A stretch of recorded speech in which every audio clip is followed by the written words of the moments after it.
Washington at Michigan State. Boy, you're probably asking, Matthew, what were you doing taking Michigan State plus 16 and a half? What were you doing? And to answer that question, I will ask you a question.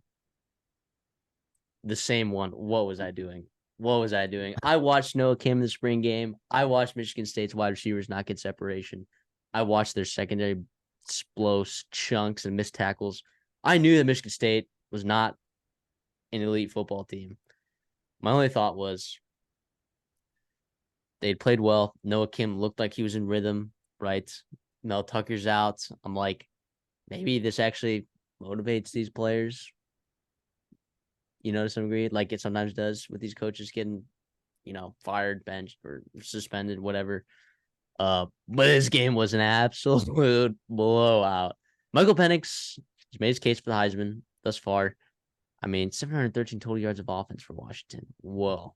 I knew this Michigan State secondary was bad, right? And I think people believed that they'd made improvements, but if you were to just look at this game, you would say, no, they did not.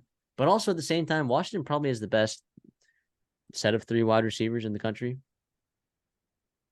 I mean, their numbers Polk is 1, 2, and awesome. Polk is awesome. Their numbers 1, 2, and 3 are probably the best in the country. I mean, if you look at like fantasy perspective, Adunze is a top 10 fantasy receiver. McMillan's a top 10 fantasy receiver, and Polk is a top 20 fantasy receiver. That's in all of college football. There's enough for everyone, right? I think Washington going forward just needs to stay healthy on the offensive line, and this team can cook, man. This team can cook. Going forward for Michigan State, it's hard to bounce back after this one, but I mean, you got some winnable games down the road for those guys. So, but man, it sucks getting blown out at home. It sucks. So luckily for me, I did take in the summer. I had put a double unit on Washington -11 when that line was out there. We've talked about it on the show. If you guys are new tuning in for the first time, we've talked about that before. So that cashed very easily. But for our picks, for sake of our picks, I took plus 16 and a half. And looking back on it, that was not an incredible decision. And you took minus 16 and a half. So, well, tell me how you feel about this team, these two teams after this game. I mean, I'll start with the winners here with Washington. Obviously, I've been high on them since the summer. We talked about how explosive they are offensively. Obviously, that defensively, it was really nice to see them. I mean, not that Michigan State's going to scare anybody offensively, but to see them really, shut them out for 3 quarters. And then, you call it garbage time, touchdown right at the end there. And yeah, that was awesome. I don't think a ton needs to be said about this game. We kind of saw this coming, or at least I don't think anyone's really surprised with how good, if you've been following Washington, how good they are. Michael Penix is awesome. I hope he stays healthy because he is awesome. 27 for 35, 473 yards, 4 TDs, no picks. That is about as good as you're going to see from just about anybody. And we talked about the receivers. How about the running backs, though? Right? Dylan Johnson, 8 for 71. Tybo Rogers, 15 for 75. Right? 5 yards a carry, almost 9 yards a carry. That's awesome. That's what you needed from this Washington offense. That's the only thing you're missing because you lost your starting running back for the year in preseason camp. This is huge. This is what makes you really, really elite in the Pac-12. Washington can win any game they play this year with that offense. They get Cal next week. That's a late game, 9:30 Central Time. That's a 7:30 local time there. But Cal's defense is pretty darn good. And I think Washington could really shred them. And then later, the problem is the tough stretch is the back half of your schedule at USC, Utah, at Oregon State, and finish it off with the Washington playing Washington State, right? Rivalry weekend. It's going to be tough. But if you stay healthy, like you said, on the offensive line, this is a really special group. They all came back together. They could have gone to the draft. A lot of them could have transferred. Whatever they want to win big this year, and I think they really will. Michigan State, though, Caden Hauser, Is he guy? Is he going to be the guy going forward for No, them? no, I'll answer that question. No, and Michigan State fans are going to be calling for his name, and I'm going to tell you, Michigan State fans, he's not your answer. Like, it is a quarterback problem that you guys have there. It is. 2 for 4 for 72 yards. Put him in. Put him in.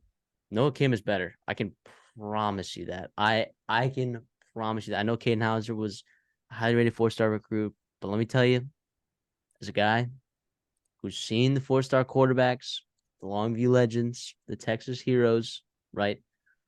Sometimes they don't work out, and you got to move on. And I don't think Caden Hauser is that guy. And I think they will continue to start Noah Kim. If they don't, oops, I'm wrong. Okay, you're just going to see a similar result with Caden Hauser. All right, whoopsie daisy. So, sorry, Michigan State fans. I know there's a lot going on with you guys, and it is insanely frustrating. And I feel like you guys can be a lot better than you are, and it's frustrating. Believe me. You see the hat that I'm wearing right now? Texas A&M Aggies. Believe me, I know that you guys can be better than what you are, and it is frustrating. But you guys are just gonna have to take your lumps this year. I'm sorry. I'm sorry. So maybe you guys can catch some teams in the Big Ten this year. Maybe. I mean, Washington also just might be an insanely elite team, and I think people are slow on them, possibly. I mean, they have weapons everywhere. Their defenses seem like it's been pretty competent this year. Michael Penix is just like it's like he's on easy mode. It looks like he's on freshman mode in NCAA 14. Like that's what he's on right now. It's crazy. So this also just might be an insanely good team. So pick your heads up, Michigan Yeah. State fans. Pick your heads up. Keep moving forward. Yeah, if you're Michigan State too, other than the big three in the Big Ten, you got Ohio State, Michigan, Penn State.